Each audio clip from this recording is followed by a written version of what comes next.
And welcome back to another week at Beyond the Trailer Park, folks. This week we have a full house of the ladies, which is always fun. So, of course, my wonderful co-host Beth is in the house. How's it going over there in Pennsylvania?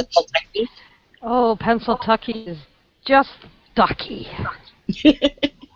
As usual, huh? Yes. Same shit, different day. Lovely, lovely. And, of course, our special guest star, Miss Ashley. Hey, y'all. Yeah, good to see you again. We missed you. It's good to see y'all as well. Excellent, excellent. And from the bar room, Miss Suzy Robbins. Welcome, welcome. Hey, and is this your camera debut? This is my camera debut. I decided I would not hide anymore. Well, you shouldn't because you're gorgeous. And besides, you know, us redheads gotta stick together. Well, welcome. We are so glad to have you. And before we get started, just one little note. I just want to give a shout out to our friend Corinne from the Forbidden Fruit Radio Show because Corinne unfortunately lost her dear friend Stir Fry the kitty this week. And so I just want to send out our condolences to Corinne because, you know, losing a kitty really sucks. And Stir Fry was pretty damn awesome. So our thoughts go out to you, Corinne. Oh, For everybody. there's our kitty memorial here.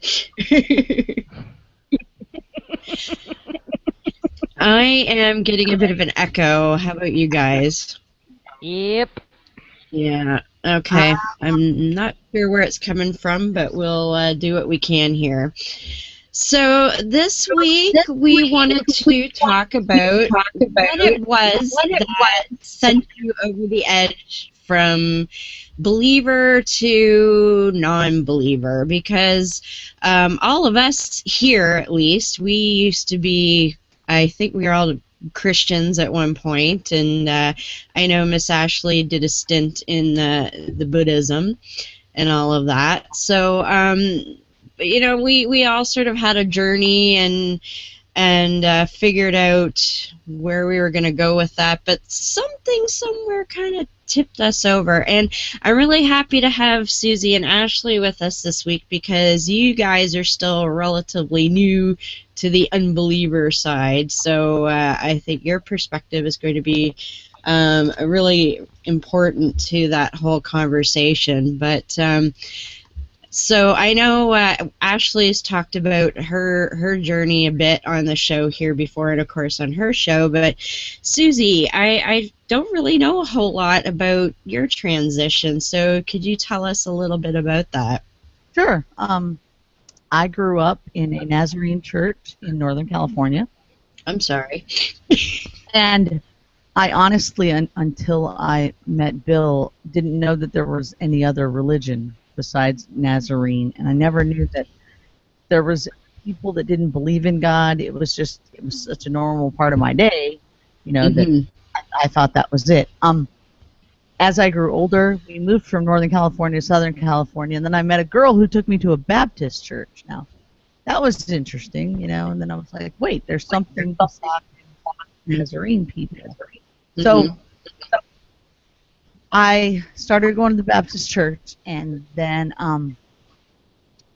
I guess when my most devoted time to God, I guess I can put it, is I was in the Air Force, and I had decided that like God was going to be the only thing that got me through basic training, and I used to pray every day, and I got through basic training, and I met Bill.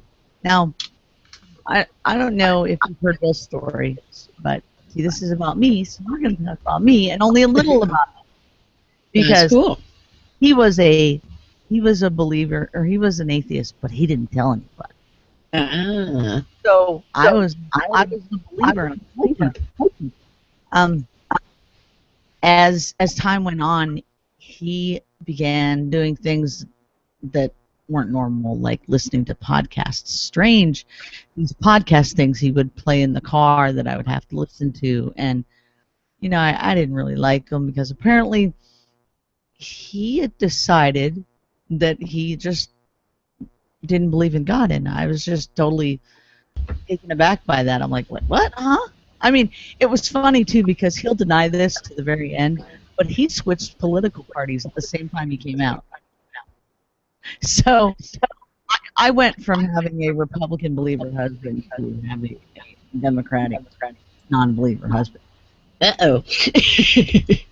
And I remember his big thing was he wanted to go to the Reason rally in 2012. Right. And I was like, oh, that's so stupid. What are you doing? And I'm like, fine, you go down there with your non-believer friends and do whatever you want. And have a good. I dropped him off at the bus station. I won't. I regret that now, but I dropped him off. And I let him go, and I called his mother and told his mother that he went to an atheist thing. Oh no. So he came home, and I think the Reason rally changed him a little, and he started thinking that, he wanted to be a little more outspoken. So he started being a little more outspoken with me, a little more outspoken with everybody. And there was a time, a brief stint, I told him, I told him that we had to talk because things weren't going the way I wanted them to. So I took him out to dinner one night, and I sat him down in a restaurant over drinks, and I said, in Padme Star Wars fashion, Bill, you're going down a path I can't follow. I'm like, you're doing this you don't believe thing, and I believe in God. And I said, we can do this whole relationship thing, but I call it the don't kick my puppy speech, because I told him, we'll be fine as long as you don't kick my puppy. I want to believe. I don't want you messing up any of that. So he was like, fine, we'll just won't talk about it. So there was a stalemate for a while. But he would still listen to his podcasts, and he would watch things on TV and on the computer, and I was slowly exposed to all this stuff, and some of it, I don't know, I guess I was just denying, because I'm not a dumb girl. I was like listening to this stuff, and I'm like, wait, this doesn't make any sense anymore. So I remember it was the 12th of July in 2012, and he had put the DVD of the Reason Rally on the TV, and I had my computer out, and I was typing on my computer, and he said, like, I just got this look over my face, and he asked me what was up, and I said, I don't know. I'm a little scared I'm going to get struck by lightning. And he's like, why? And I said, well, because if I push this button right here, that means that I don't believe in God anymore, because I had written a whole blog post about not believing in God anymore. Oh, wow. Wow. And I had written, that the journey that I just told you about, and I said, okay, I'm sitting on a fence right now. I have to hop off on one side or another. And I picked the reason side as opposed to the crazy side. Wow. That's so. What would you say was it just the constant exposure to the podcasts and that, or was there one thing, or just an accumulation of things? It was a lot of different things, but I think mostly it was from engaging in conversation with Bill to where I actually was forced to think, was forced. He challenged my thoughts, like nicely, of course, because I had told him he couldn't pick on me. But he was like, does this make sense? And and he had a Bible. I don't understand why it is that atheists know more about the Bible than believers do. But he had bought a Bible, and he had showed me some stuff in the Bible, and I was like, I never knew that. Yeah. Well, I've read the Bible all the time. I can recite John 3:16 backwards and forwards, and I know it all. I know the Lord's Prayer and all this. And he just said, well, this is what it really says. So I said, oh, well, I don't much like that. And I think that's really what it did. I started thinking and stopped using faith and started using reason. Yeah, that can Suzy, definitely do it. did you have a period of where you were what people would call agnostic, or did you just jump from one right into the other? No, I pretty much jumped from one right into the other.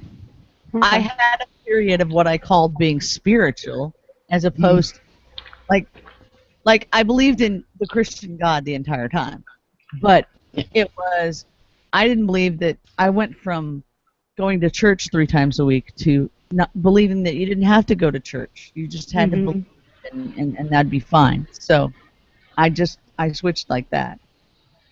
Yeah, I know. I sort of get after Beth sometimes because I did the same thing. I went like 360 or 180, I guess you'd say. I did a 180. It was like one day I was like, oh yeah, I'm all Christian, and the next day I was like, fuck that shit. Yeah, I that's how I was too, and it wasn't just that I started not believing. I went totally like the other way. It was screw this, and nobody else can believe either. Damn it, I'm gonna show them all. I kind of had that feeling too. I was like, because for me it was like a light bulb moment. I was like, holy shit, this is all fucking made up. And then I was like, I have to tell people. Like, people need to know that they don't have to believe this crap. And that didn't go exactly how I thought. Because I was very young. I was only like, by the time I really was fervent about it, I was about 18. And Wow. so I was thinking, it's like this epiphany, and I've got the answer, and I need to tell people. And I just figure, well, as soon as I explain this, people will go, oh, well, that's right. And it didn't quite work that way because, well. Deb, in Yes. when you deconverted, Yes. did you talk to other people? Like Suzy was saying, she got the impetus from Bill. What about for you? Yes, it was my high school boyfriend, who was he ended up becoming a physics engineer, and he's a professor at Carleton University in Ottawa now. Wow. But at the time, he was just a science nerd, and he was Lutheran, kind of like the whole thing. Like, that's where my parents go, and that's where I go, and because that's just what you do. But we like to debate, and I've always liked to debate, and so we would get into these theological debates, and I like to think I was a pretty good debater, and I could never win when I debated the Bible for some reason. I could kick people's asses when it came to history and politics, but you get me on the Bible and I'm screwed. And so debating with him, it got me really thinking about why can I not do that? Why can I not win when it's the Bible? And then you couple that with, that's when I really started to study history at the same time, and that's where I sort of went, yeah, so every time we figure more shit out, a religion dies. Yep. And that together with the debate, and it just kind of, bing, light bulb moment. It's all fucking fake. So Ashley, how does that translate for you? Well, mine was a little different. I was still, practicing Buddhism at the time that Bobby began to make his transition. And, he was just real angry. And I couldn't figure out why he was angry. And he finally told me that, he from what he's been listening to and learning and so forth, he, found out that God was not real. And I'm like, whoa, time out. What do you mean he's not real? Because even through my practice through Buddhism, I still thought God was real. And, and I could tell you on one hand how many times I heard the word atheism, and it wasn't good. Mm-hmm. So, I ended up having to tell him, look, if I'm going to support you regardless of, whatever it is you want to do, but what you're doing, you're going to have to explain to me a little bit in more detail. You know, I see how angry you are, and I need to know something good about it, because I need to know there's something good in it. And for some odd reason, he sits me down in front of a debate with Cy 10 and Matt Dillon, of all people. Well, And so, you know, That was I'm a good listening. one. Yeah, it was. Yeah. I think we had to buy a new TV afterwards by the time I was done with it. Um, But then he was like, okay, so we're going to go to ReasonCon. And then he explained to me what ReasonCon was. And I'm like, okay, so I'm going to ReasonCon just about in tears because I'm scared to death. I'm scared that I'm about to go meet people that burn crosses and are just outright mean. And eat Then I babies. get there and Yeah, and the hey. baby buffet. yeah, I actually didn't know about the baby buffet until I got there. But so we get there, and I meet, you know, two people by the name of Bill and Suzy. And, Mhm. and I'll just tell you, it went south from there. Yeah, But- it all. But I met Suzy, and the thing about what Suzy did, I guess it was during the time when she was really starting to, you know, switch over or what have you. But she started telling me, she's like, Ashley, it's okay if you still believe, or if you don't believe, you're still going to be accepted here. But go find this shit out. Mhm. You know, go get information on it. And Yeah. you know, it was her welcoming me, and Bill welcoming me, and just, you know, everybody was so wonderful and nice, and I was like, okay, this is nothing like what I was told. So I was like, okay, what else have I been told is not true? Yep. And there were no strings attached. No, Yeah. there was no, I mean, you know, if anything, you know, Bill and Suzy were standing there with a beer in their hand, not a collection plate. Yep. You definitely read my mind. and I was okay with that. You know, so on the way back from ReasonCon, I was like, okay, by this time I was ready to know more. You know, I started listening to some of the podcasts. I even listened to Bobby's for the first time. I was not on the show yet. And then, you know, we had the conversation about, you know, me coming on the show and so forth. And at some time between coming back from ReasonCon and me getting on the show, I had told Bobby that I had actually never read the Bible at all. And I was, Dang. 30, 35, 36 years old. And he's like, what do you mean you've never read the Bible? Oh, my gosh. And you claim to have been a Christian. I'm like, yeah. I mean, I could tell you the good parts about it. You know, I could tell you that. He's like, well, I told him what parts I knew. He was like, okay, you don't know the Bible. Yeah. So then I started reading the Bible. And right off of the first, I mean, just right there in Genesis, I'm like, really? I mean, I can't even get through the first chapter, and I've realized that there's already 2 creation stories. Something's wrong here. Yep. Well, you know, after getting into reading it a little bit more, I started having the question, okay, well, if there's no God, where in the hell did I come from? That I had a hard time getting past that point. Right. And so I started reading about evolution. I took my evolution, when I took my class in evolution, that really is what really turned me, because it gave me my explanation that I was looking for. Yep. You know, it's like that was the one thing that I was holding on to. And after I took that, I was like, oh, holy, it's on now. Well, So, yeah, go ahead, Ashley. Yeah, I was just going to say, I'm continuing reading the Bible. I'm learning more. I don't know everything there is to know out there. I don't think I'll ever know that everything that is there is to know out there. But I am learning. And the more that I learn, the more I see that what I was told was a complete lie. And I'm actually at the point right now to where I'm kind of pissed. So I'm at the point to where Bobby was at. Me too. Yep. That's exactly what I was thinking. The more you learn, the more you realize that all the people that you supposedly had care about you in your life were full of crap. Yeah. And then feeding you bullshit. Did they know it was bullshit? Maybe not.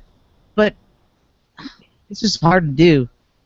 yeah, and then Well, I've got my brother who's hanging out, and he's trying to get custody of his child, and he looks at me and he's like, say a prayer for me. I'm like, okay, you want me to pray to somebody who's not there, but in your world he is there, but you want me to pray to him to rip a child from its mother. Gotcha. Mm-hmm. it just makes no sense whatsoever to me. Yeah. Prayer has been really hard. It was the first thing that came to me as totally stupid, because first I went, okay, when I was in tech school and when I was in basic training and I was praying every day, I was like praying to myself. I got myself through that really hard time, and I was like, no other being did that for me. And then I was like, why do people pray for the Oklahoma, the first twisters a couple years ago in Oklahoma, big deal to me, destroyed my my mom's house, and Ooh. people were like, oh, thank God that these people were saved, and I'm like, well, screw you, they wrecked my mom's house. Yeah. Well, and I've heard the saying, it's like, thanking the serial killer for getting the family next door and not you. Exactly. And virus is total bullshit. Yep. Total. Absolutely. It's amazing to think, because if the way that we think of God as being, omnipotent and all that shit, well, he already figured out what the hell he's going to do, and you're basically saying, well, I know you're perfect, but your plan sucks. Can you do this instead? Right. Yeah. Which doesn't make sense. It also means that he planned on killing all those kids in the school, and then he planned on trashing my mom's house, and he planned on the towers being ran into in 2001, Yep. He planned all that. What a fucker. Yeah.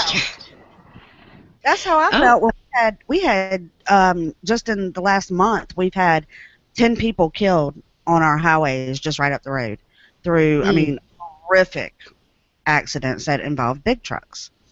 And it blew my mind, the amount of people that are going, oh my God, pray for the people that were in the accidents. And I'm going, okay, so you're praying to somebody who could have stopped this from happening. Yeah. Yeah, and it's the same way with thanking God. Thank God that those people were saved, No. Yeah. Have you guys heard there was the story, I forget which tornado it was, but a bunch of, blocks of houses were completely destroyed and people were killed, and somebody found a Bible that was untouched, and they were like, ooh, it's got... I'm like... Yeah, so he let all the people die and destroyed all their houses, but his Bible's just fine. Like, fuck. He did all that so he could save this book. Yeah, what the fuck is that? Unbelievable. So I think what's interesting with go ahead. What's interesting with Ashley and both Suzy is that they let their brains go where they would. They something kicked them, basically kicked them in the ass, and they allowed reason to overcome their faith. And I think that shows that at any age, whether you're in your 20s or your 30s, or whether you're in your 70s or 80s, because I have a friend who is 78 who deconverted at 70. So there is hope for humanity yet. Wow. So how did you guys deal with the whole fuzzy feelings thing? Because that was something that, when I was a believer, and now I was pretty young, but there are times where I was like, ooh, I feel the Holy Spirit, and you convince yourself of that shit. So how did you guys deal with that kind of thing? Ash? Oh, you can put it on me. Okay. Yeah, I don't think I really got fuzzies. What I would get is chills. Okay. At times where I felt like maybe it was times that I needed him. Like I felt it especially during my abusive years. And, I was like, okay, that's him wrapping his arms around me and telling me everything's okay. And then 10 minutes later, I'd have the shit knocked out of me. So, and then, I started really questioning that. I was like, was that just, you know, me wearing myself down?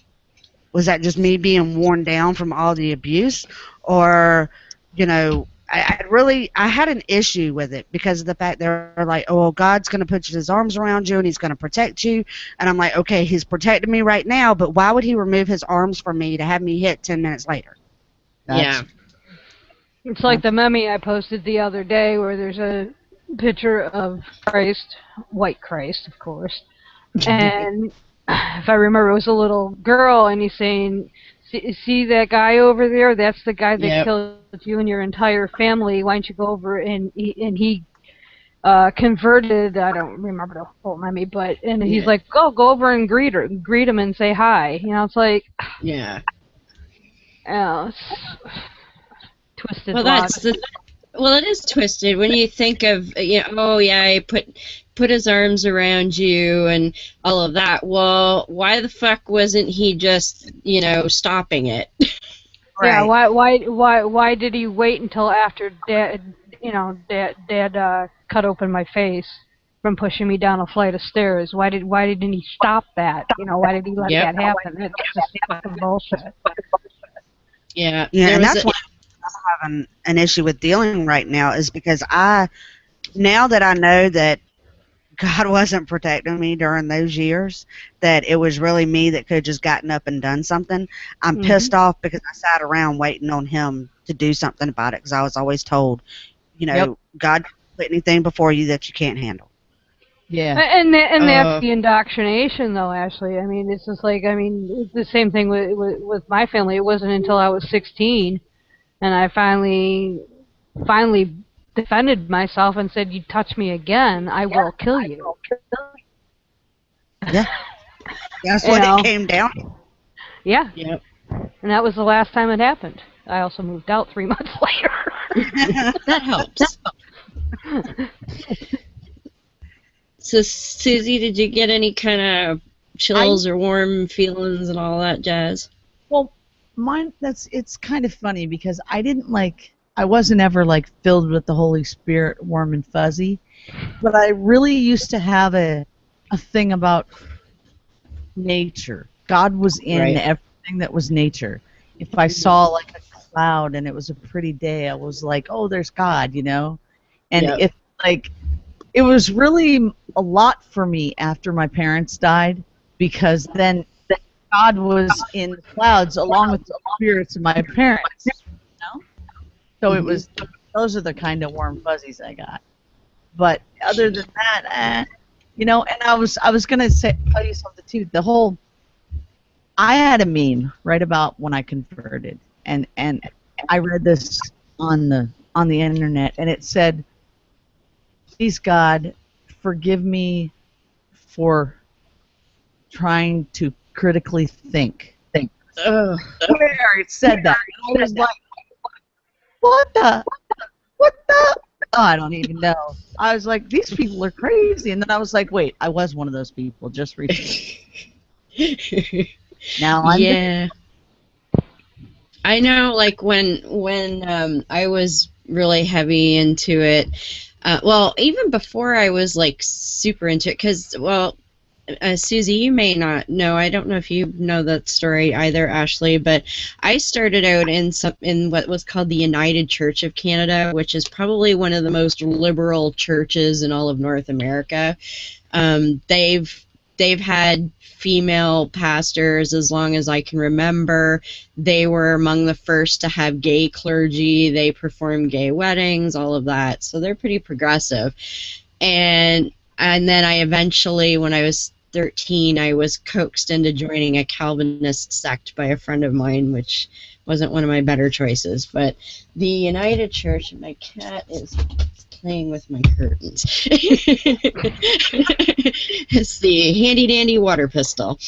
Anyway. Stop playing with your cat. You're live. Yeah. It's the obligatory pussy joke. You have to have one somewhere. You said it, not me. I know. I'm the host. I gotta bite the bullet, you know. But when I was in the United Church, we still did confirmation and all of that jazz, and so I went to classes, and you learn supposedly more about being a Christian and being part of that particular church and all that shit. And when I went for confirmation ceremony, it was sort of the expectation was, oh, you're joining the church and you're going to be filled with the Holy Spirit and all of that. And I remember thinking, like, I'm supposed to feel something special here. And I actually realized, and I think I even realized it at the time, but I like psyched myself up to where I started to feel like butterflies and shit, and like, ooh, there's the Holy Spirit. But I totally psyched up myself. I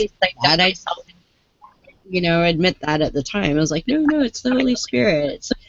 So I think that's how people speak in tongues too.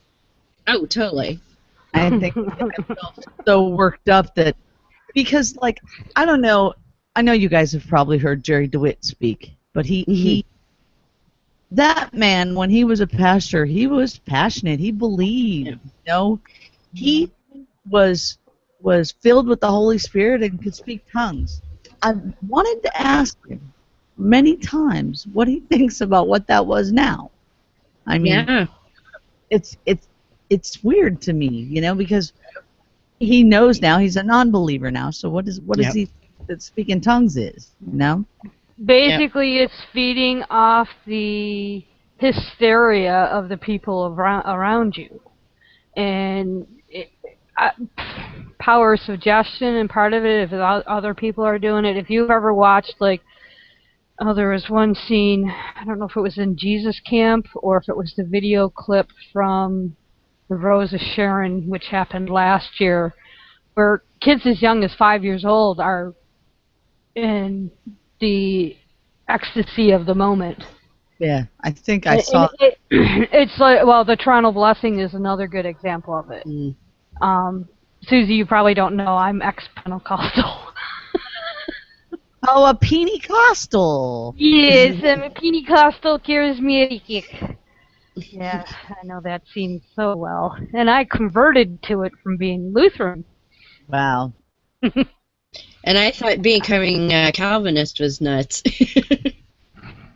You know how talking to you guys makes me feel so young as a non-believer, because people like Deb, you and you guys can talk about, like, different religions, and I don't even know what you're talking about. I have no clue. I'm like, what is that? Suzy, where do you think I come to when I want to know about all the different religions? There's only Nazarene. Remember this. There was only Nazarene until I discovered Baptist, and then I met Bill and I discovered Catholic. And oh my goodness, Buddhist. First of all, I didn't know Buddhist was a religion. Secondly, I didn't know anything about Buddhism. And I was like, hey, that's it's not crazy like Christian people. So yeah, you talk about, what was it that you said? Calvin. Oh, Calvinist. So that's a denomination. Well, it's more of a philosophy, and different denominations can follow that track. The group that I ended up in, so when I was in school, this was eighth grade, I think. And we were a single parent family. We didn't have a lot of money, so we didn't like go on vacations or anything like that. And this girl was like my best friend in school. She and her family belonged to an offshoot of the Dutch Reformed Church. So I think her grandparents were straight from Holland, but she was like second generation Canadian or something. But they were still very Dutch. And the Calvinists, they're like big on predestination.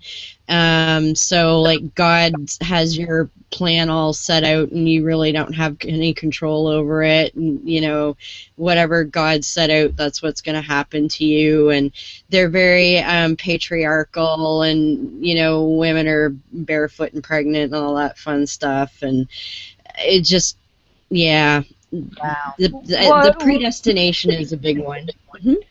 What might ring a bell for you, you might have heard the term tulip in reference to Calvinism, and it's basically the 5 pillars of their faith, and the T is for total depravity, which basically is the original sin.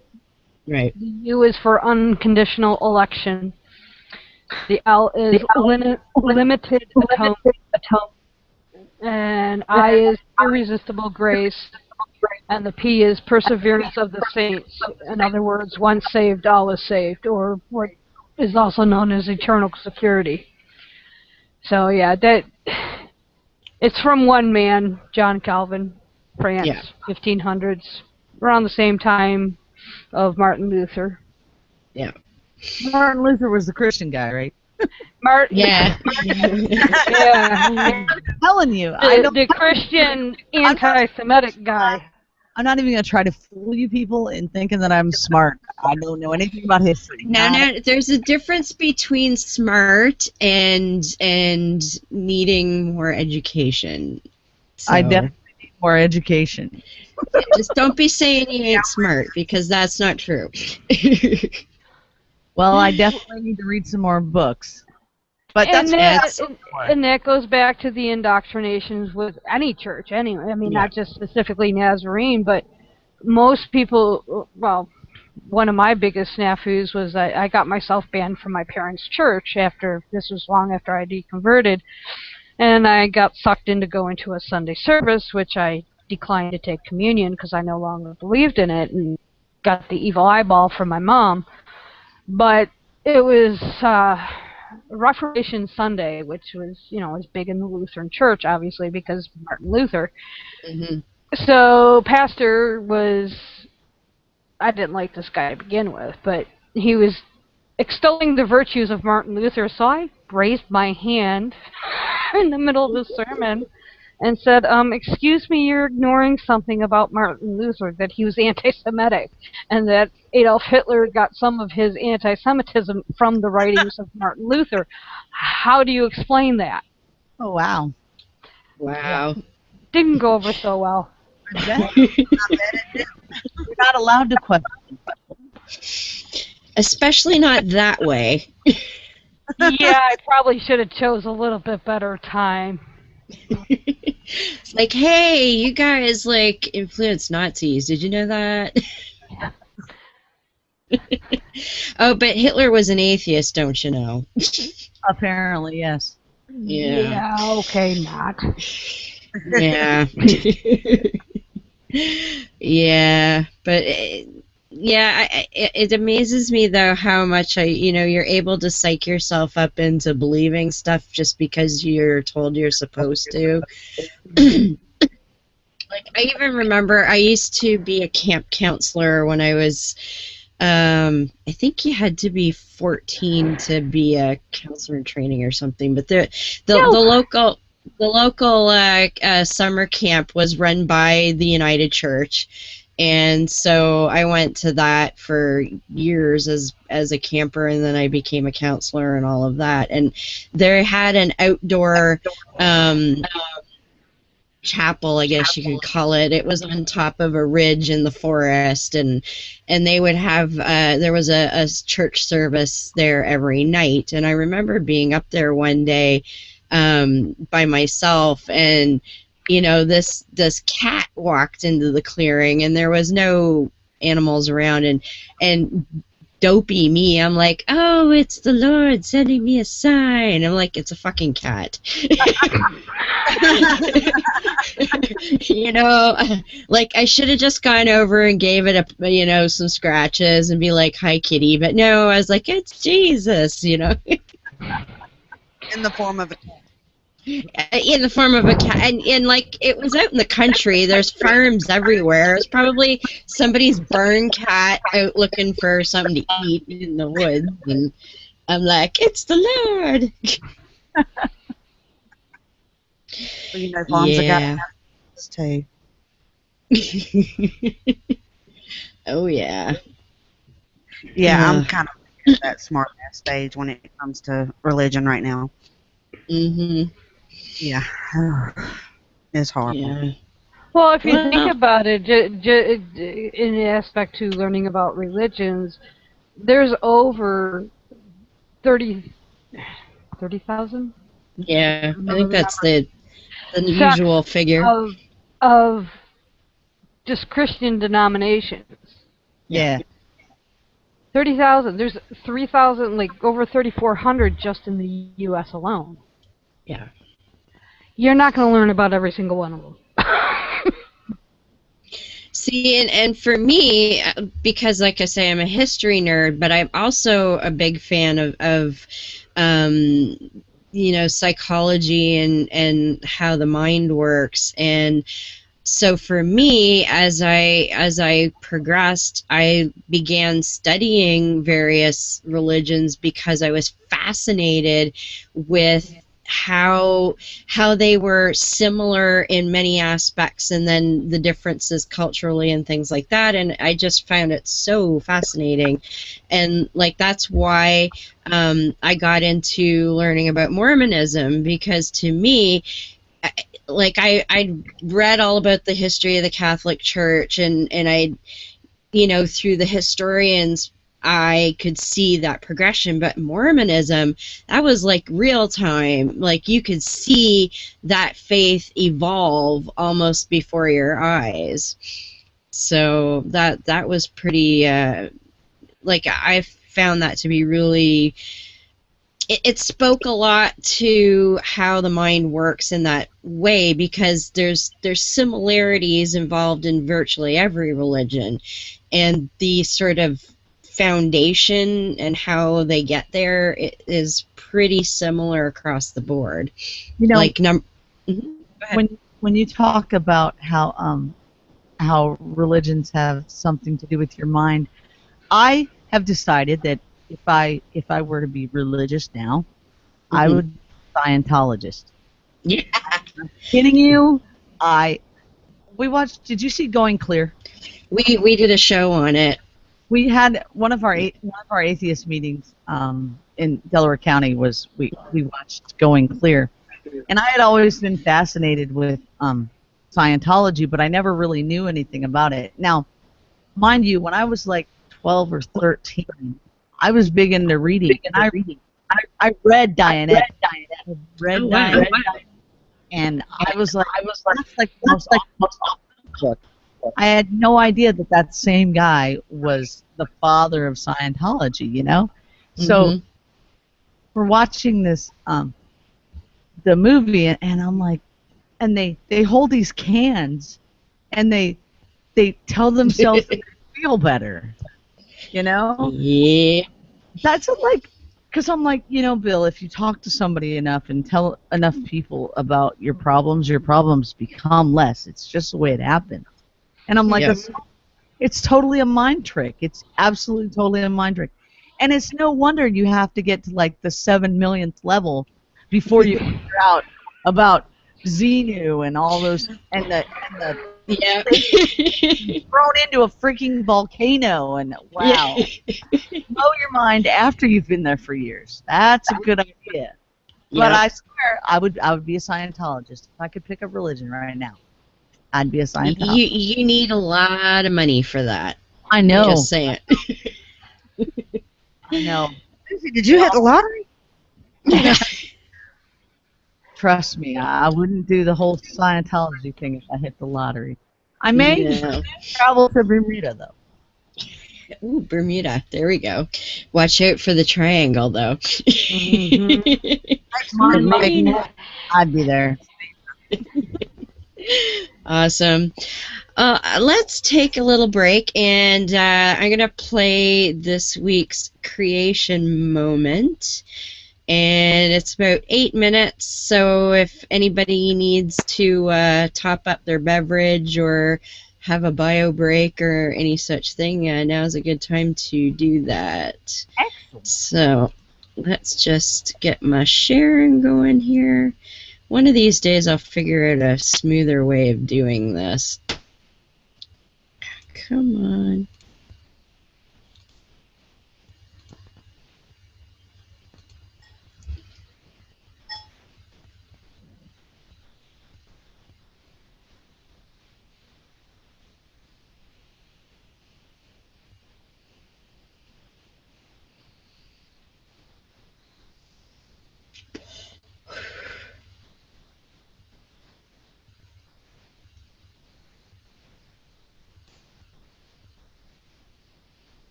You promise in the Bible that your people will suffer persecution in this world. I do not ask you to help me escape the persecution. Rather, I ask you to give me the grace to endure the persecution without wavering in my faith. That's nice. God promises that people will treat you shitty for doing what's supposedly right, even though he has the power to prevent that from happening. This goes back to that ideal that suffering is a good thing. Yeah, fuck that noise. If a God requires you to suffer to kiss his ass, that's pretty twisted. But hey, he loves you. Yeah. Alright, folks, that's enough crazy bullshit for this week. Join us next time for another creation moment.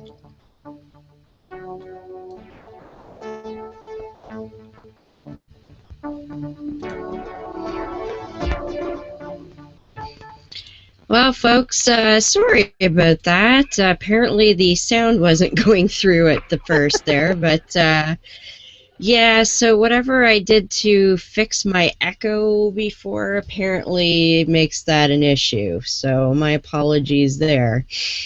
So Yeah, I gotta give mad kudos when the sound did come back. It came back with "fuck that noise." Yeah.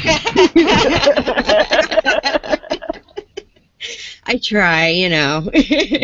No, basically, this guy wrote a book claiming that creationists are being persecuted by academic institutions, and he's bellyaching mainly because he himself was denied tenure back in '79 because he claimed like something called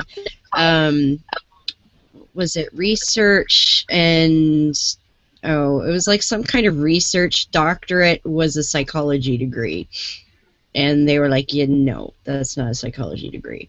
But anyway, he's just a tool, and we all know what Christian persecution is. You know what Christian persecution is? It's education. Yes. It's just And- what it is. And There's that's an what, and that's what they look for in a university, strangely enough. Yep. Yeah. Oh, well.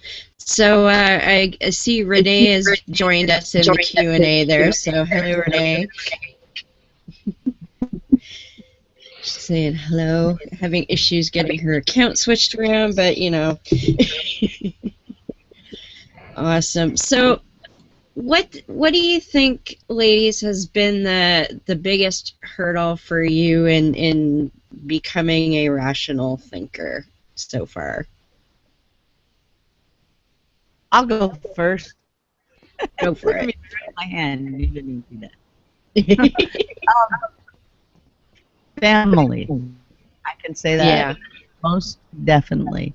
My entire family is extremely religious, and they pretty much all hate me now. Yeah. Because that's the good Christian way, right? You got to hate people Of who aren't. course. So they all do that. And I used to be friends with Bill's mother. She hates me now. Oh, and just for you guys and the 2 listeners that we have, I did not make my husband an atheist. He made me one, but she's convinced that I turned him against her and God. So Okay. Bill's family hates me, which is the entire reason I moved to the East Coast. My family that lives on the West Coast, they all hate me too. So I would say my biggest family. That's so unfortunate. Like, you always hear about Christianity and family values and all that horse shit, and it's like, no, it's pure tribalism. If you don't belong to the tribe the same way, then screw you, or we're going to try and manipulate you back into conforming. And it has nothing about, it's conditional love, which is the complete opposite to what they profess to be offering. Yes, it gives you a totally different outlook on the word family. Yes. It really does, because to me, I have family now. My family are the people that care about me, and those people that love me and support me no matter what. That's You right. know, and if they happen to be related by blood, which none of them are, it's a good thing. But Yep. yeah. Yeah, absolutely. And as Shujin likes to say, it's family of choice. Yes. Yes. Yeah, absolutely. And and Ashley, you got to experience some of that the first time you went to ReasonCon, and the second time it was even better, I believe. It was. I went to ReasonCon the first time, and I met people that have become my family and have been my family for over a year now. I mean, I don't know of anybody that I can. At the time, I didn't know of anybody that I could just pick up the phone and go, "Hey, what you doing?" And now I have that. I didn't really have a family per se before, because I was like the child. I was the black sheep of the family. I just kind of went off and did my own thing. Yep. And so, I mean, but the hardest thing for me right now is I can't be who I want to be in front of my kids. My 14-year-old I can. Mm-hmm. My 9-year-old I can't, because I'm too scared that he's going to go back and tell his dad what I've got going on. And I'm as he gets older, right now I'm trying to just do the best I can and not, put religion into it. He has questions. He thinks, God made the sky blue, and then I have to, go show him that he didn't. But Yeah. to go back and tell his Christian dad and his Christian granny, all it's going to do is just cause problems. Yeah. And that to me, that is such fucking bullshit. it is. Because like, I've been trying to put together a series dealing with patriarchy and quiverful, and I'm in no way criticizing people that are ex-members that are too afraid to come out, but when you have somebody who has been out of that movement for, we'll say, 5-6 years, and they are terrified to tell their stories because of fucking religion, because of what the family might do or not do, or take away their kids, that's gotta stop.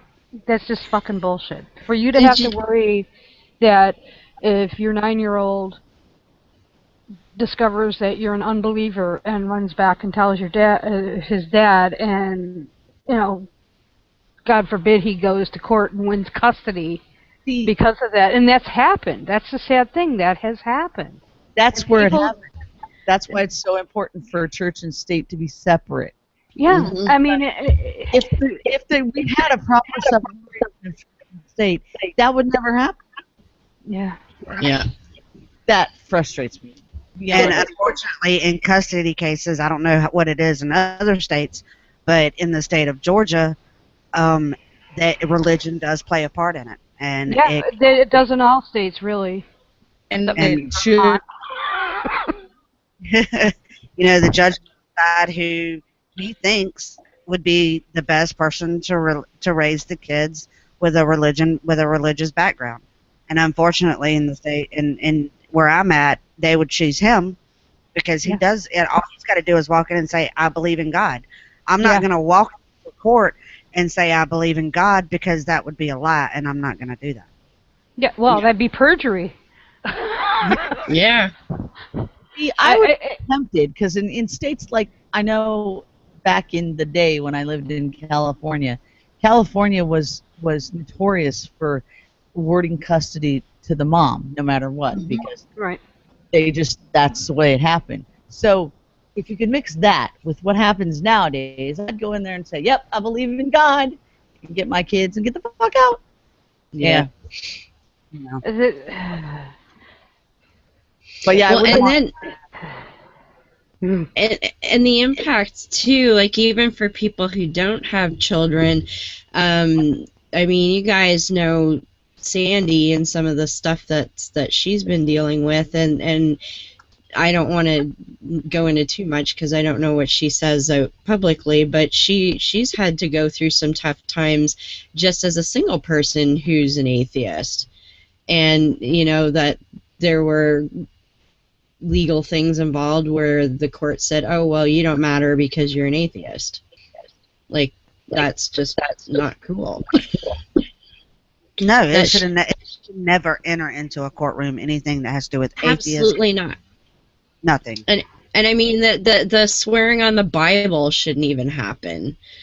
No, it shouldn't.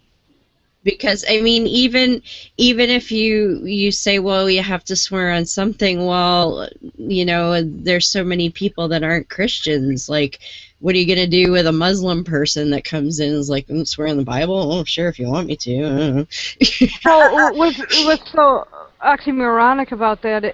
If you read in the Bible, it says not to swear an oath. Yeah, don't swear any oaths. But Hello? It also says not to get tattoos or eat shellfish and all that fun stuff. But Or wear mixed fabrics and that kind of stuff. yes, yes, no mixed fabrics, and make sure you treat your slaves well. And you know, what is it? Make sure you get 30 pieces of silver or some shit for your daughter if somebody rapes her. Yep. Yeah. Or is it shekels? I forget. Some bunch of shekels. Yeah. Yeah, like seriously, people. Somewhere in there talks about that crazy stuff that Suzy just despises, the burnt offerings and things like that. Yeah, and then there was also the time, because David, the story of David and Goliath, when I found out that David's a dick. Yeah. Yeah. Because I always thought David was a nice guy. David's a dick. You know, when people started telling me that David was a dick, it made me realize that, okay, well, that explains a lot about my ex. Yeah. It's the name. It's all in the name. Ah, gotcha. Oh.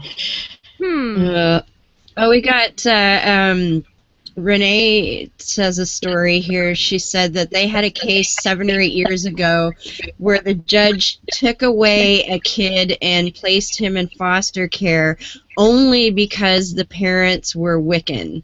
Yep. It was being applauded when we moved from Greenfield, but this is without any abuse accusation whatsoever, just that they were Wiccan. And it said the judge felt that it was harmful and that the sole reason the boy was taken away from the parents. Wow.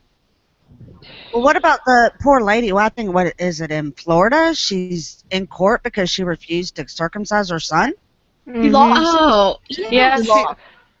She was compelled to sign the papers stating it was okay for the circumcision. Now, bear in mind, the child is now 4 years old. Yeah. and that's So ridiculous. it's no longer a, quote, simple circumcision of a toddler or of a baby. It is now a major surgery with recovery time. Yeah, I read an article that said if she doesn't agree to it, that they're going to try to take the baby from her. Yeah, and throw her in jail. Yeah. I mean, really? Not It's just- circumcising a child.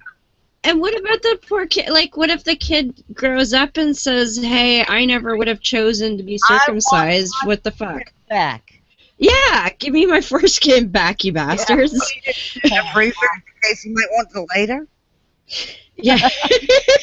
Cryo freeze that puppy. And then we'll surgically add it back. Yep. Yep. Yeah. But I mean, At what point does somebody step in and say, okay, I mean, what is the reasoning behind them making her do it? yeah, I didn't catch that part. Well, I don't know the case real well, and I don't think all the details are being public. But it's the father that wants the circumcision, and I don't remember if it was for religious reasons, because the way he's fighting it, in my opinion, it sounds like he may be of Jewish heritage, but don't quote me on that. But I did see one article that even questioned why he would want that, because, so yeah, there's some stuff that I don't think that's being made public, which I can understand because of the court proceedings, but it's just a really bizarre case. It's, you know, I mean, especially now since the child's like 4 years old. I mean, it's not a simple surgery anymore. Exactly. It's a major ordeal. And that Again, kind of separation is church makes me walk away. Mhm. And can you imagine explaining to a 4-year-old, yeah, you're not really sick, but we have to take you to the hospital and chop off part of your penis just because, like. Will the 4-year-old even be able to comprehend that? Yep. Yeah, like we're gonna Oh. make you go to the hospital and be scared and traumatized and, pain and all of that just because of some bullshit. Well, and think about the psychological effects Yeah. that it's going to have or could have. I mean, it's mind-blowing. Here's hoping that he goes, screw God, this is all God's fault. Yeah. fuck you, God. Exactly. Motherfucker. What is with Yahweh's obsession with foreskins anyway? And like as obviously somebody made that shit up. So what desert nomad thinks I need a way to distinguish us from everyone else? Oh, let's lop that bit of skin off our dick. Like, who comes up with that? That's exactly what it boils down to, Deb. Yeah, we want to distinguish ourselves. Yep.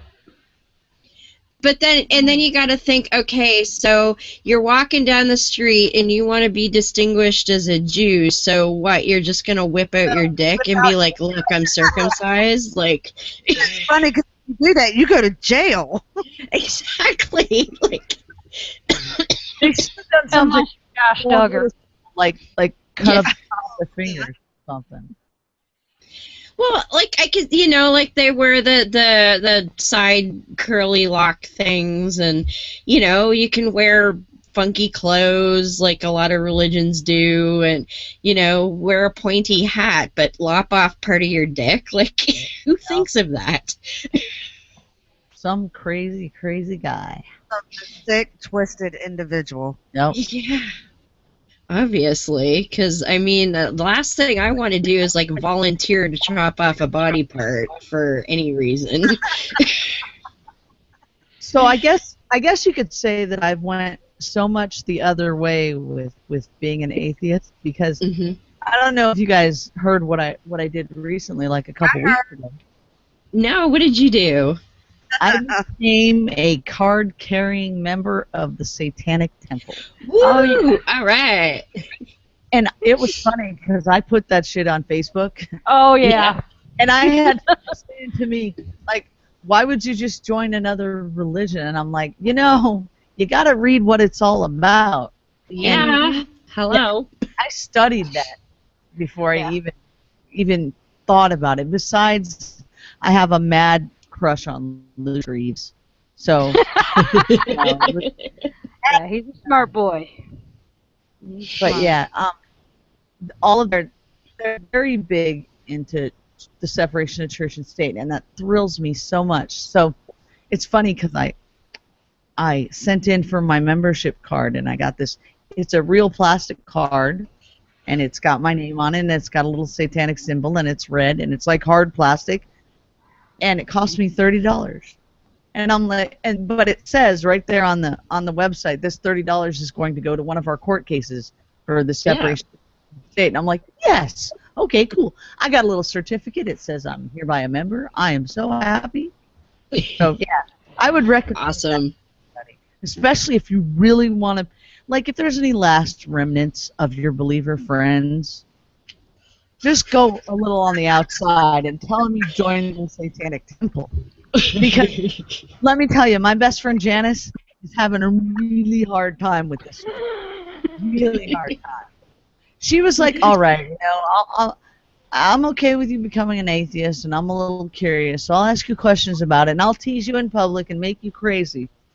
But then I said, guess what I did? And I showed her my card, and she was like, you have to be kidding me. And I'm like, huh? And I said, now I can eat babies for real. You're a card-carrying member. Well, Is your paper to be able to eat babies? Yeah. Yeah.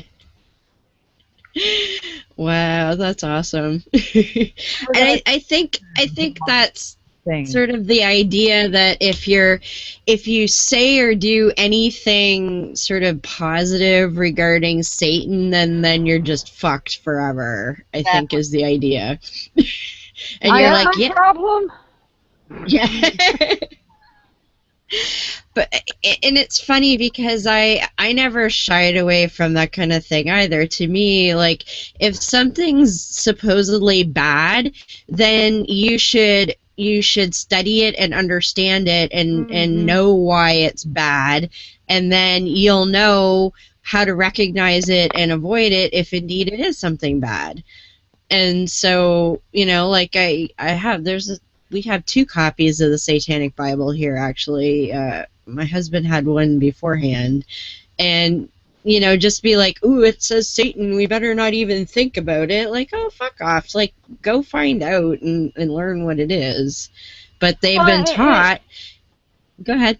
Well, I was going to say, and that's why if you go back to the 80s, and this is the where I really jumped deep into Pentecostalism was because of the Satanic Panic. I mean, and at the time I was too naive to realize that, I mean, there are differences in belief systems, whether it's Satanism, whether it's Christianity, whether it's Buddhism. I mean, there's theistic and non-theistic Buddhism. Same thing with Taoism. They all have variations. Just because the word Satan is in it does not mean that it's, quote, bad. And exactly.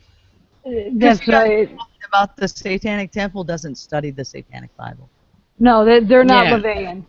No. Church of Satan pretty much follows LaVeyan.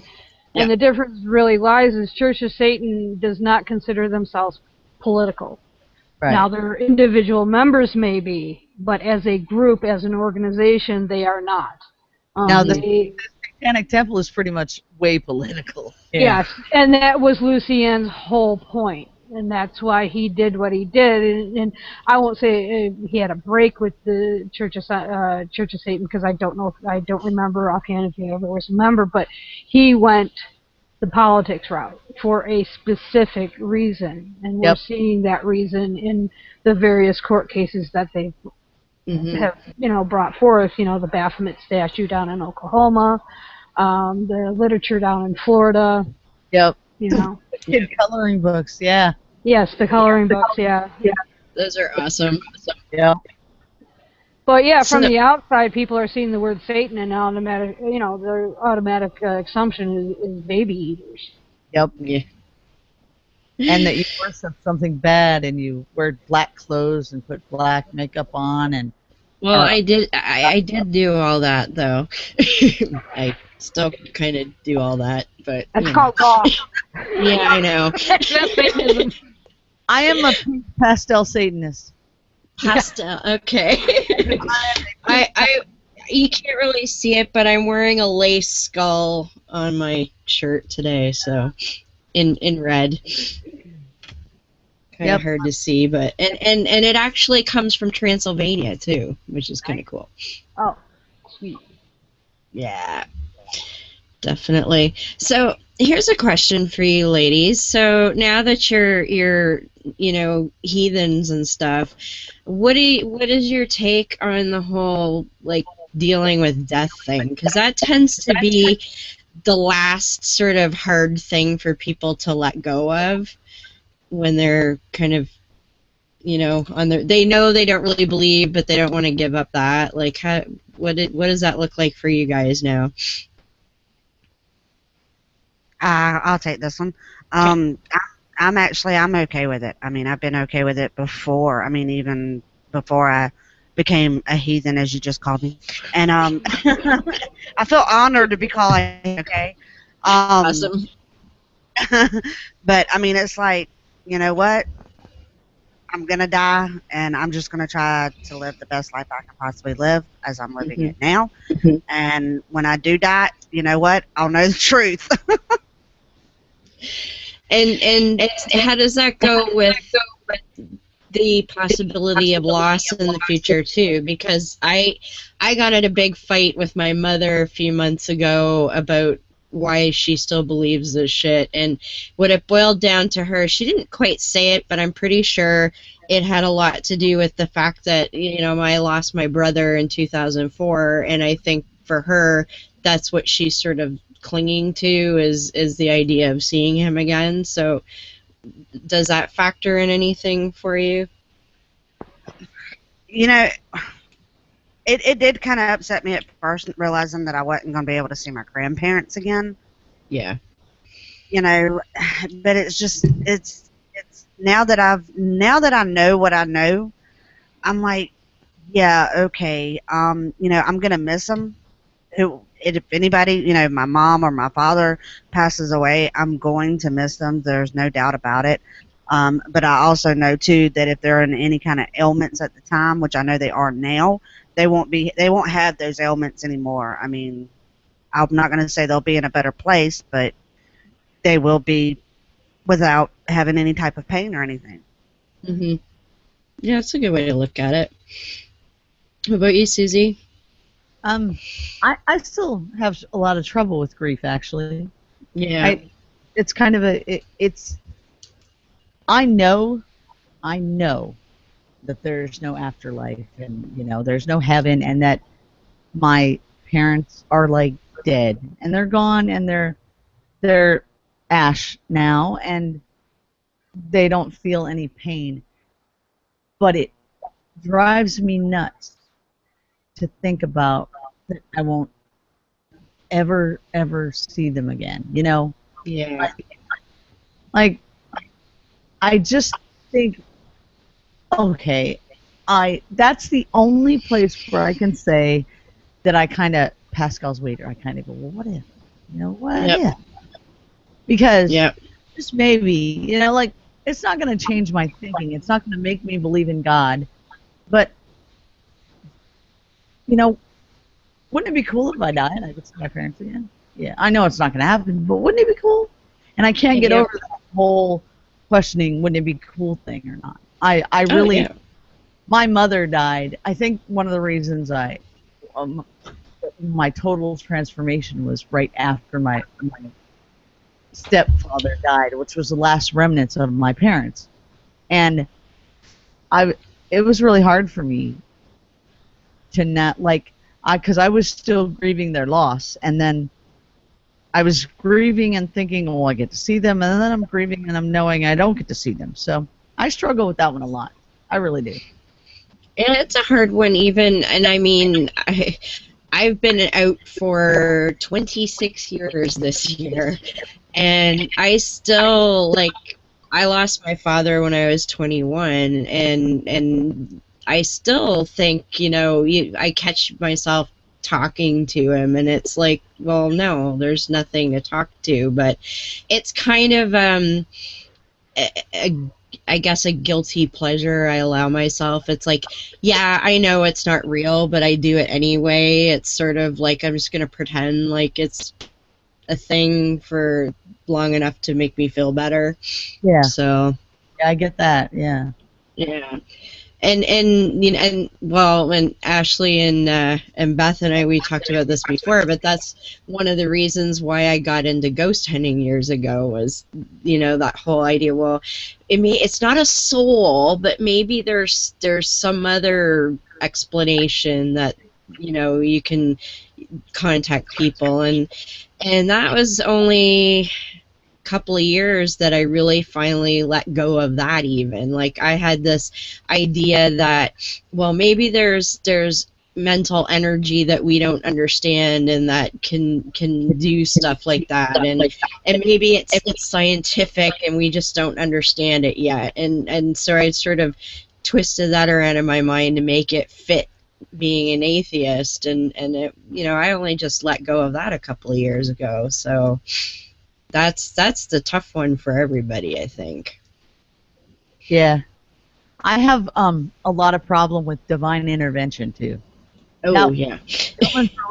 That one's really big for me because when I was 19 years old, I had been dating a man for a total of 19 days, like actually physically with him for 19 days, and I got pregnant.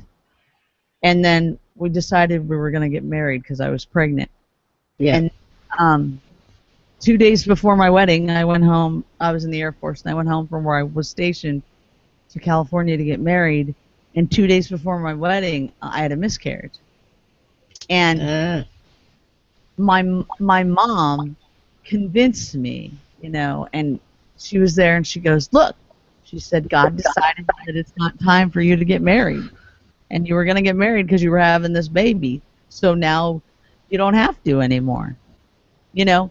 And then I said, oh, no, Mom, I really, really love him. And I got married anyway. Of course, that was the dumbest thing I'd ever done. And, you know, we did get a beautiful daughter out of it. But it was, I always think, when I tell that story, I'm like, yeah, I absolutely think that God said, don't do this, and then I did it anyway, you know? Right. That's really hard for me too. And like, I have been, gosh, there's no better way to put it. And this is gonna sound really weird. I've been blessed, lucky, I guess you could say, to have a lot of fortunate things happen in my life, and they kind of snowballed for a while. I had a lot of good things going at once, and I had to stop and convince myself that this wasn't a divine being. I wasn't being a wonderful person, and it wasn't a divine being making all this good stuff happen to me. So that was really hard for me too, because then Bill has convinced me that luck doesn't exist and it's just like random chance. So now I'm like, well, what makes all this good shit happen? I just don't know. Well, maybe you have something to do with it. Maybe. I would think that might be highly possible. But you know, I guess maybe that's a self-esteem thing then. Maybe it's because I don't see myself as being like cool enough to make all this good shit happen. You know. Well, and when you're trained that, you know, God does good stuff forever and ever, to suddenly realize, no, I'm responsible for that shit. That takes a bit of adjustment. That's not going to happen overnight. Especially since you're actually saying, well, I'm kind of like God then, if I can do it, you know. Yep. Yeah. And in some ways that means you're better than God, because you're probably going to do more good shit than that bastard ever would. So yeah, that's kind of neat that you guys made me think of that, because that's, you know, that has been one of my big things. I don't think I'm over that yet. I haven't come quite that far. I'm pretty sure it's you that has a lot to do with that. Well, and that's the thing. I mean, the religion taking away personal responsibility. Well, it takes away that, but it also takes away your own efforts and what you do in bettering your life. I mean, for years, I mean, people are like, oh, well, God must have a plan for you. Well, let's see, when I was 10, I pulled a garage door down on my head and nearly crushed my skull. I've been in 2 serious car accidents that nearly killed me. I have a 9-inch scar on my arm, which pretty much nearly killed me with everything that went around with it. And this was just 5 years ago, and people, oh, well, God must have a plan for you. And I said, well, if God had a plan, then why the fuck did he let me go through this shit in the first place? Because it's an evil plan. When I was first diagnosed with bipolar, I was in and out of therapy and in and out of hospital, and I'm like thinking, and this is, you know, around the time I deconverted, it actually was because of my bipolar, I think. My one therapist I wasn't even in the door, hadn't even sat down. First question out of her mouth was, do you want to sink or swim? I'm like, what? She goes, do you want to sink or swim? And so I sat down, I'm like, what the fuck are you talking about? And she's like, well, are you a survivor, or do you give up easily? So after 9 months or so, I finally asked her why she asked me that question. She goes, well, one, you're one of the most pig-headed persons I've ever met.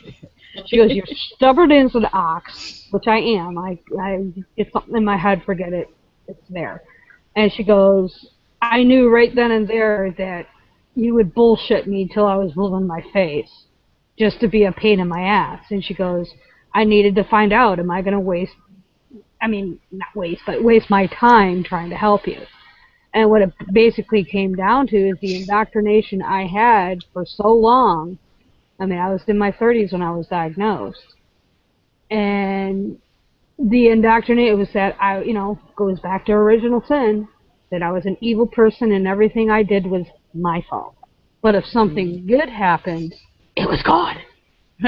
Yep. Yeah, that's such a double standard. It really bothers me. Well, and like, look at, how much they always preach that pride is a sin. You shouldn't be prideful. It's like, no, if you do accomplish something good, you should fucking be proud of it. Like, how else are you going to build self-esteem? But then, God doesn't want you to have self-esteem because you're supposed to kiss his ass. Apparently. I don't kiss anybody's ass. This invisible being that nobody's actually seen ever. Yeah. Supposed to in total allegiance to enough to die for. That's insane. Yeah. That's crazy. Absolutely. It's like the kiss Hank's ass, Have you got the $1 million? Well, no, you have to leave town, but I'm sure I'll get it when I leave town. Yeah. But, kiss his ass or he'll kick the shit out of you. But, he loves you. Let's take a break, and Beth has given us another book recommendation, and this time I'll make sure to click the button so that the sound actually comes out when we do that. And so this week she's talking about a Bertrand Russell book. Cool. So let's find out what Beth recommends to read.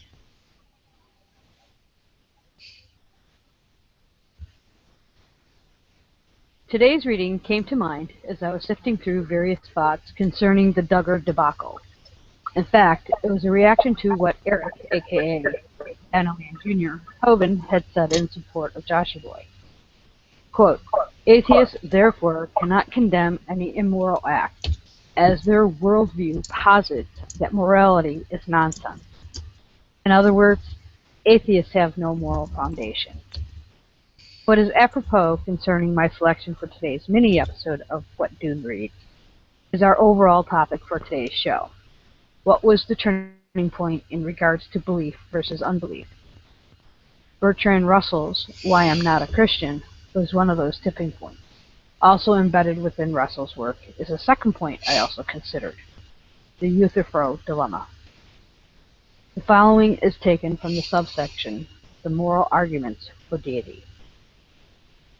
The moral arguments for deity. Now we reach one stage further in what I shall call the intellectual descent that the theists have made in their argumentations, and we come to what are called the moral arguments for the existence of God. You all know, of course, that there used to be in the old days 3 intellectual arguments for the existence of God, all of which were disposed of by Immanuel Kant in the Critique of Pure Reason. But no sooner had he disposed of those arguments than he invented a new one, a moral argument, and that quite convinced him. He was like many people. In intellectual matters he was skeptical, but in moral matters he believed implicitly in the maxims that he had imbibed at his mother's knee. That illustrates what the psychoanalysts so much emphasize, the immensely stronger hold upon us that our very early associations have than those of later times. Kant, as I say, invented a new moral argument for the existence of God, and that, in varying forms, was extremely popular during the 19th century. It has all sorts of forms. One form is to say that there would be no right or wrong unless God existed. I'm not for the moment concerned with whether there is a difference between right and wrong, or whether there is not. that is another question. The point I am concerned with is that if you are quite sure there is a difference between right and wrong, you are then in this situation. Is that difference due to God's fiat, or is it not? If it is due to God's fiat, then for God himself there is no difference between right and wrong, and it is no longer a significant statement to say that God is good.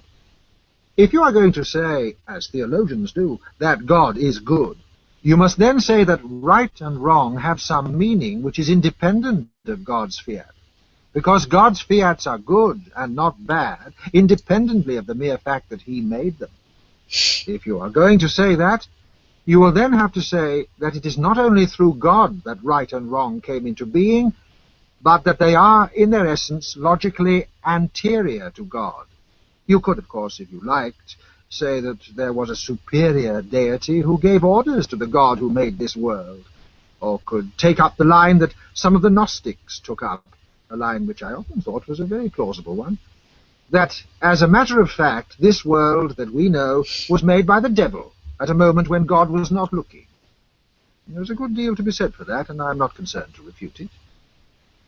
And so ends our reading for this June 1st of the year 2015, Common Era. Have a good night, y'all. Awesome. Yeah, I thought it was kind of cool. Well, there's a question, ladies. So what kind of stuff have you been reading since you ditched the Sky Fairy? Well, for me, sorry. What's that? I said for me, Bible. I've got. You keep cutting in and out there. Yeah, Yeah, you're not. We're not even getting your picture anymore. But I think she said she was reading the Bible. Yeah, which, that seems to be the fastest means to atheism. Yeah, and you're still muted, Suzy, just so you know. Wow. There we go. There she goes. So you guys were hearing me talk to myself. That's pretty cool. Well, we were watching you. Lips were moving, but nothing's coming out. Yeah. I have to mirror Ashley a little there because Ashley goes through the Bible on her show. She does it word for word, which I think is really, kudos to Ashley because I couldn't do that shit. But we read the Bible on our show as well, and what we do is we just read it and then make fun of it or take tidbits we can out of it. And through reading the Bible, I've learned a lot about being an atheist and why I love it. But no, Bill we do audiobooks, and Bill and I love road trips. So I think the best and most prophetic book that I've read. I don't read Dawkins is too deep for me, too intense. But I think Sam Harris wrote it. It was Letter to a Christian Nation. Yeah, that's Sam Harris. I read that. Well, we listened to that, and I thought that was a seriously good book. And then there's another book that does it's a fictional book. It has an alternate reality of what life would be like if Christianity took over politics. Yeah. I wish I could read that. Oh. Hold on.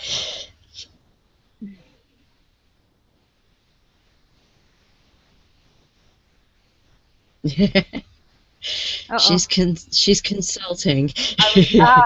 I needed so I could yell, but I don't think you heard me. I was going to ask. It's an excellent book. It's about an alternate. What is that book that I read? The alternate reality of after of what a Christian nation would be like. Was it a Christian nation? Who wrote it?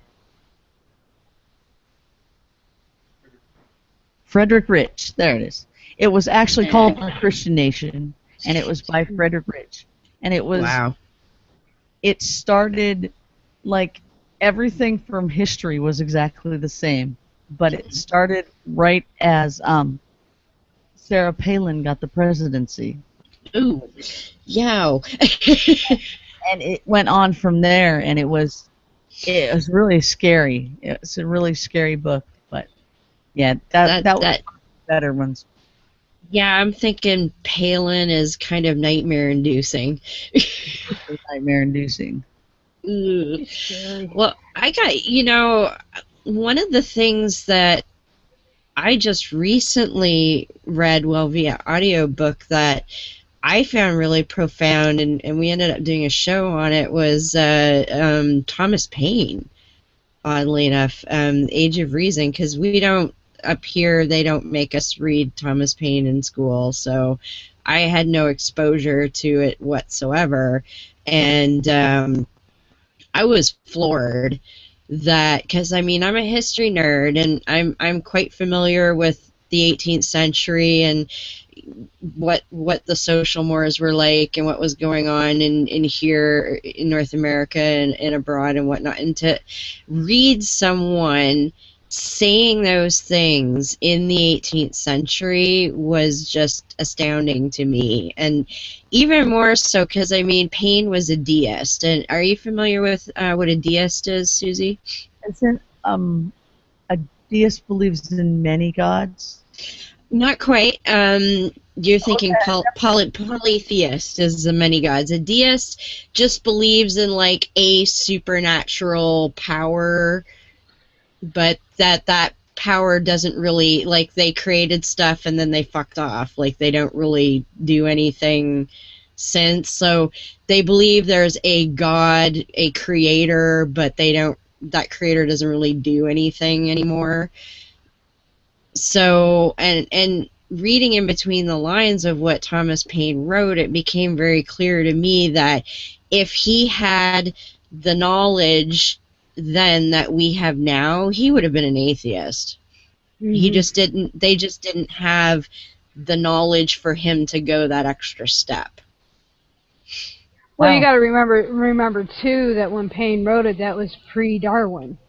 Yes, exactly. And that's why, to me, he was stuck on, well, there's a creator, because they didn't have anywhere any information to address that lack of explanation. And so to me, like, if he had lived, 40, 50 years later, he would have been an atheist, hands down. Like, when you read his stuff, and he picked apart the Bible beautifully, and some of the things, like, my favorite thing that he said, it was actually kind of in between the sections of Age of Reason, was the treatise on dreams, but he talked about, well, in the Bible they talk about angels that come down to earth and, like, interact with man, and, like, the ones that go to see Job and all of that, and they'll have meals with the humans, and then they bugger off to heaven. And he's like, well, what happens to the food that they ate? Do they, like, shit it out like birds on the way back to heaven, or what? Like, he didn't say shit, but, that's what he said. He's like, are they like pigeons crapping on the way back to heaven? Like, what do they do? I was like, oh, that's brilliant, man. The things people think. What's that? I said the things people think of. Like, I think one of the neat things, like Seth Andrews, he was talking about Noah's Ark and how it's not real. And I decided when he started talking about that, it's just the things people don't think of. There was one big window, Yeah. How did they get rid of all their waste? They threw Exactly. it out that one big giant window. Yep. And all the people are crapping out the window, and I mean, the amount of shit involved with that many animals would be ridiculous. Like, I think what all it gets me with Noah's Ark is that based on its size, I don't remember who offhand did it. They did analysis of the amount of space that each animal would actually have to, quote, live in while on the ark, and it came out to 0.63 square feet. Wow. Wow. That's a little space. Yeah, Teeny and what kills me is the apologetics for that. One is they took basically sperm and egg, so they had genetic technology back then. The so it was one an ark full of petri dishes, in other words. Yes, and a second version is they took all baby animals. Oh. Have you seen a baby elephant? That's more than 0.6 whatever square feet. Well, then the one that got me was, okay, so we have meat eaters on the ark. Right. What did they eat after the flood? Yeah. Because I'm thinking if you try to feed the lions a bale of hay, that's not going to work. Yes. So if you only took 2 of each kind, depending on which version of the story you follow,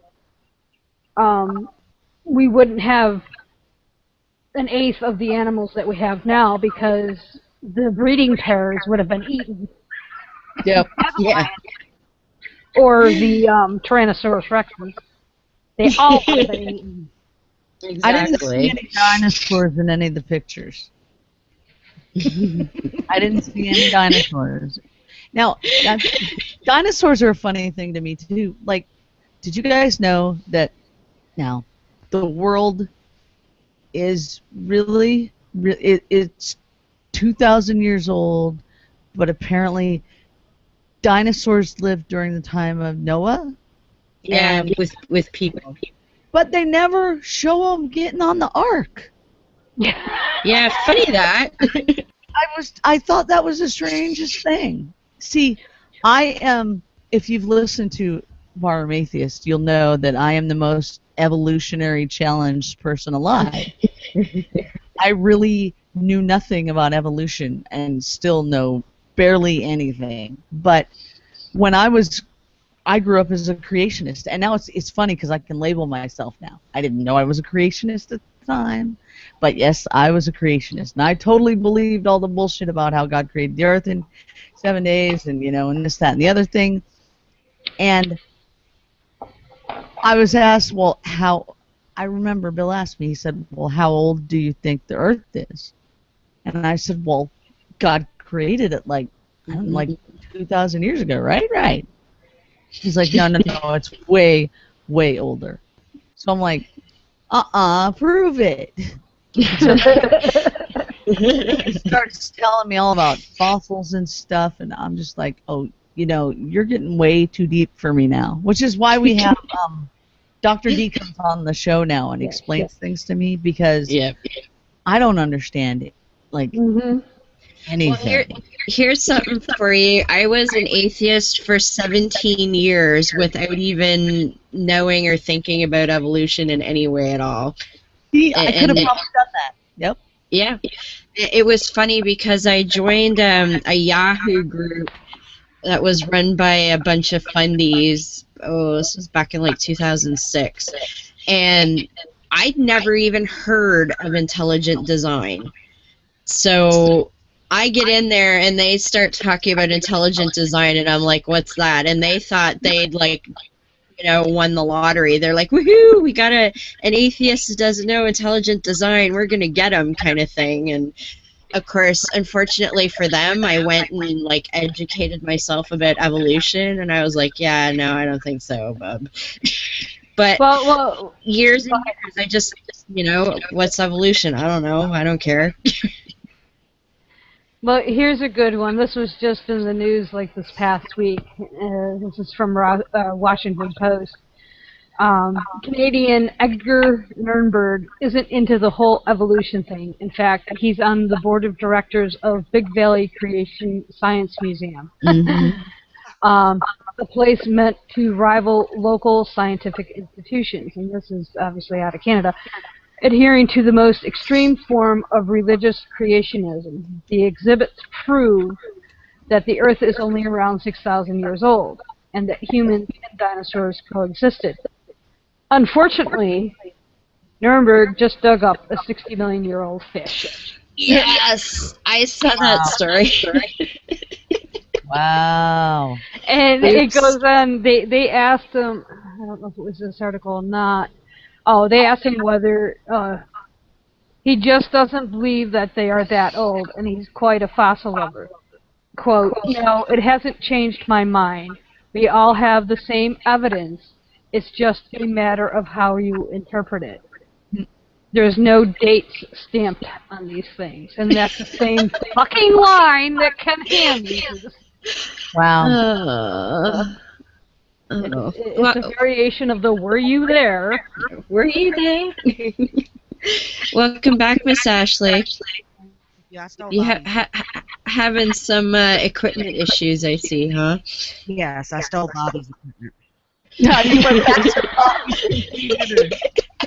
Well, turn it up a little, Ash. Yeah, you're a little quiet. That's A better. little more. Yeah. Okay. Excellent. Well, it's getting about that time to start wrapping up, actually. My time flies when you're having fun. Yes. But well, let Ashley fish. You were telling us that you were reading the Bible, and that's what you started to read, pretty much. Yeah, that's my thing now. I'm reading the Bible, and unfortunately, I do not read it in advance of the show. I do read it on the show. I am. Better, better. I heard Suzy say she's reading it for word. I'm reading it word for word. Yes, I am. It's killing me.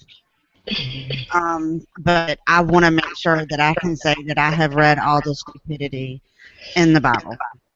Well, Bobby let you skip some of the like tabernacle building shit, didn't he?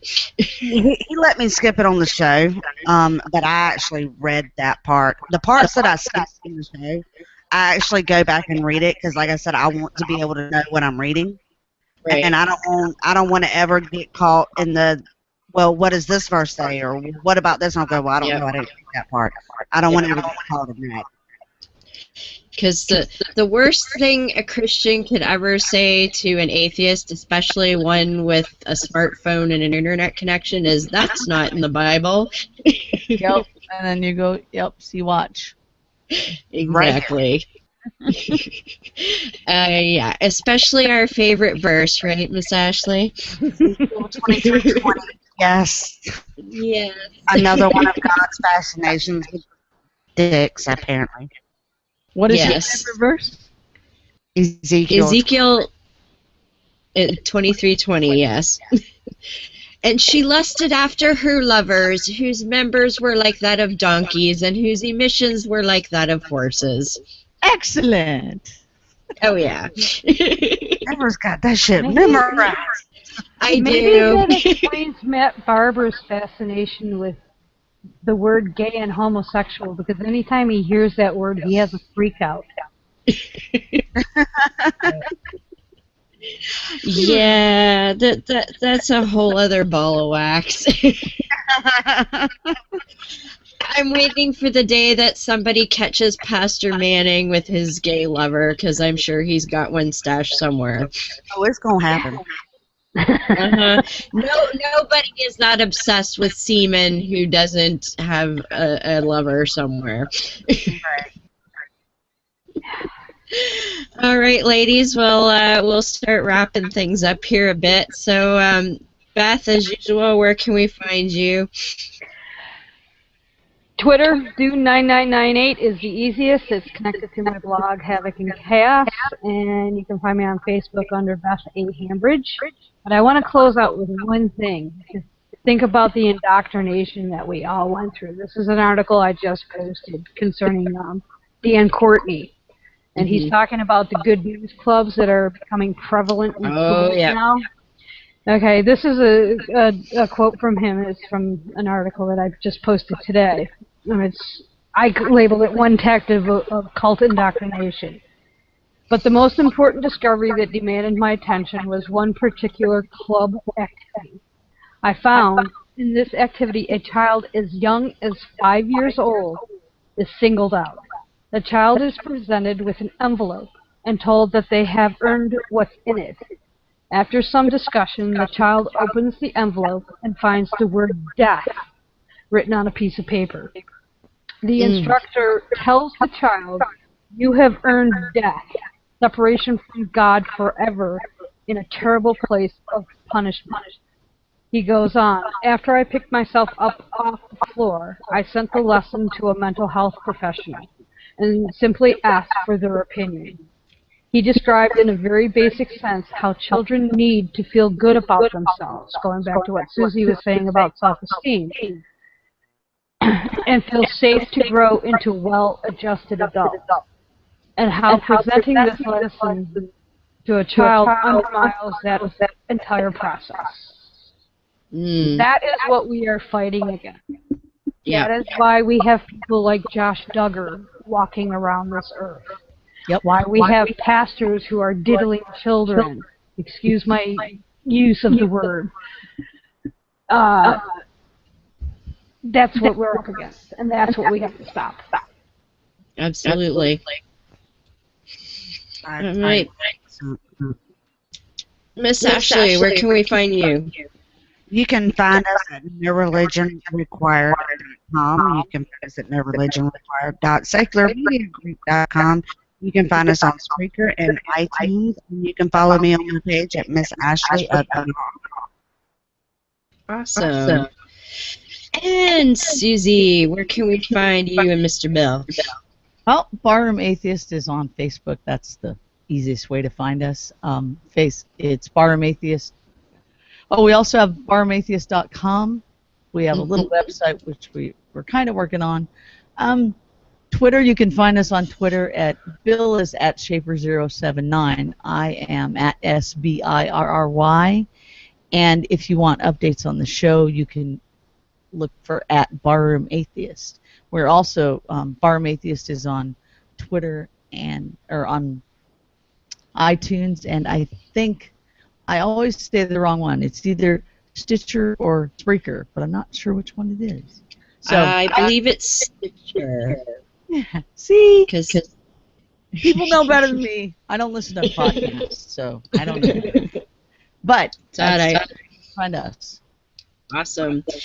Well, and of course, I also have my Secular Savior at mysecularsavior.com. As soon as Kai gets back from Imaginary Religion next weekend, we're going to look at doing a new live episode, so look forward to that. Of course, we have, for Beyond the Trailer Park, we have our Patreon, so if you feel like you want to support us, that'd be awesome, and that's patreon.com/Beyond the Trailer Park. We have our group on Facebook, Beyond the Trailer Park, our page, you can find us there, all that fun stuff. A couple of things too, Renee also posted that the Wiccan family that actually got overturned eventually, so that's good, but you know, unbelievable that happened in the first place.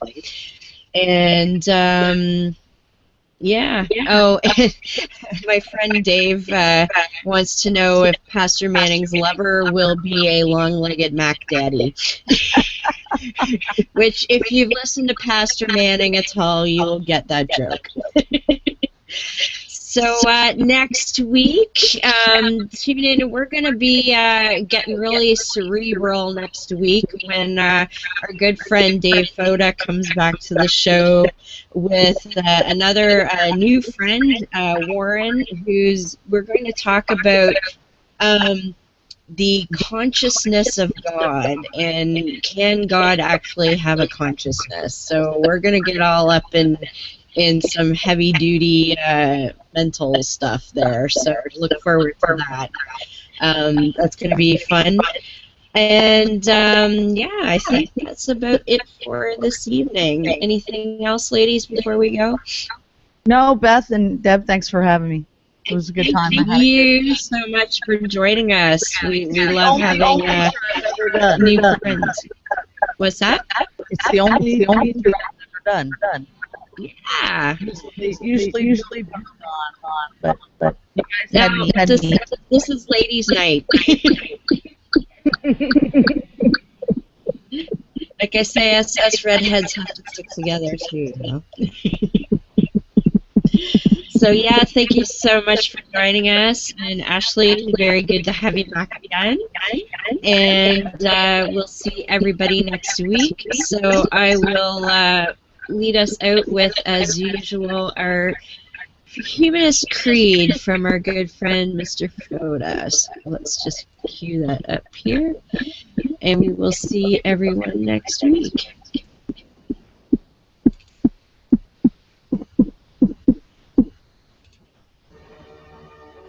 I know the truth and power of reason and of rational thinking, and I will use them to my advantage. I know the truth and power of educating myself and of expanding my intellectual boundaries, and I will educate myself. I know the truth and power of vanquishing ignorance, and I will do so whenever the opportunity presents itself. I know the truth and power of morality without supervision, and of true and accurate righteousness.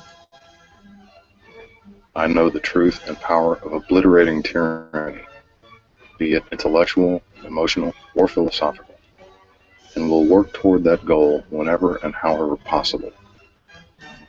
I know the truth and power of human ingenuity.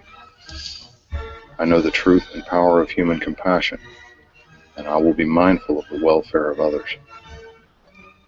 I know the truth and power of equality and fairness for all living things. I know the truth and power of the importance of our families, our friends, and our fellow men and women. I know the truth and power of human stewardship of our lands, our waters, and our skies, and I will try to act to preserve our environment. I know the truth and power of the sciences of mathematics, of physics, and of chemistry, and of the important role of these disciplines in understanding the workings of this cosmos. I know the truth and power of the rejection of all notions or beliefs that reside in the supernatural or the superstitious, and of those notions or beliefs that we are not supposed to be able to explain. And I know that these rejections are necessary for humankind's survival. I am a human being with a free mind, liberated from irrational influence and from unreasonable dogma.